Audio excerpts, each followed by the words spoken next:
Motores especiais. Neste ponto vamos estudar alguns motores que funcionam em corrente alternada ou em alternada e contínua simultaneamente, cujo princípio de funcionamento não tem nada a ver com o dos motores assíncronos. Isto é, o seu funcionamento não se baseia na criação de um campo girante que arrasta o rotor do motor. O motor universal é um tipo de motor que tanto funciona em corrente alternada como em corrente contínua. Não é mais do que o motor série que se estuda em corrente contínua, em que a alimentação do estátor e do rotor, ligados em série, é feita aqui em corrente alternada. Possui os enrolamentos do estátor ligados em série com os enrolamentos do rotor, de maneira a que sejam sempre percorridos pela mesma corrente. Quando alimentado em corrente alternada, o núcleo do estátor deve ser laminado para reduzir as perdas no ferro, pois tem tendência a aquecer mais em corrente alternada do que em corrente contínua. Pelo fato de funcionar bem tanto a corrente contínua como a corrente alternada, recebeu o apelido de motor universal. É muito usual em eletrodomésticos. Relativamente ao motor passo a passo de ímã permanente, o estátor é ferromagnético e contém 3 bobinas deslocadas 120 graus, alimentadas em corrente contínua em regime de impulsos curtos. A alimentação das bobinas é individual, podendo ter nas suas extremidades qualquer das polaridades, norte ou sul. O rótor é constituído por um ímã permanente com um número de par de polos, alternadamente norte e sul.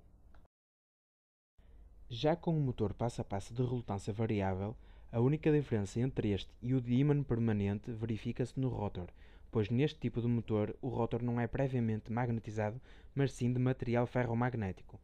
O motor passo a passo de relutância variável consiste no rótor de ferro com múltiplos dentes e um estátor com enrolamentos. Quando os enrolamentos do estátor são alimentados com corrente contínua, os polos magnetizam-se.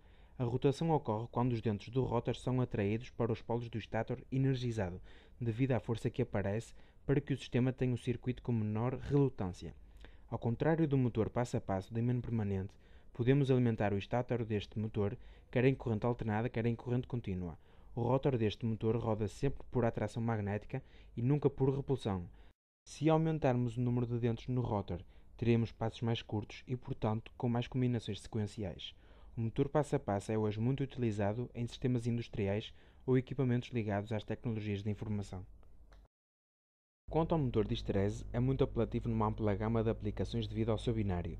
É constituído por um estátor semelhante ao de um motor de indução convencional e por um rotor formado por um cilindro liso de aço magneticamente duro denominado por grande laço de estresse, pois, ao contrário dos outros motores, o laço de estresse deve ser o mais estreito possível para minimizar as perdas estéticas.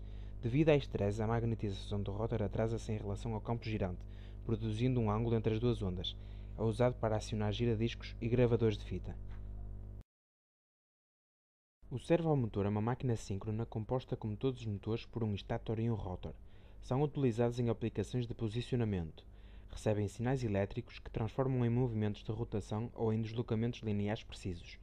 O estátor bobinado, embora utilize alimentação trifásica, não pode ser ligado diretamente à corrente, pois a sua bobinagem especial proporciona alta dinâmica ao sistema. O rotor é constituído por ímãs permanentes e um gerador de sinais para fornecer sinais de velocidade e posição. Ao contrário dos outros motores, os servomotores não se movem livremente, giram consoante as posições que o utilizador desejar. Têm apenas cerca de 180 graus para girarem livremente, mas são precisos quanto à sua posição.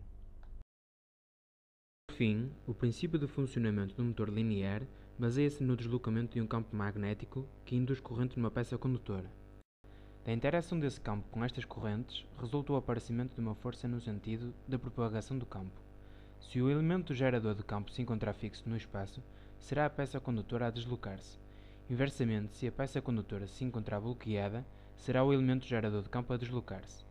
Uma das áreas de maior aplicação do motor linear é em sistemas de transporte de alta velocidade, sistemas esses denominados por sistemas de levitação magnética.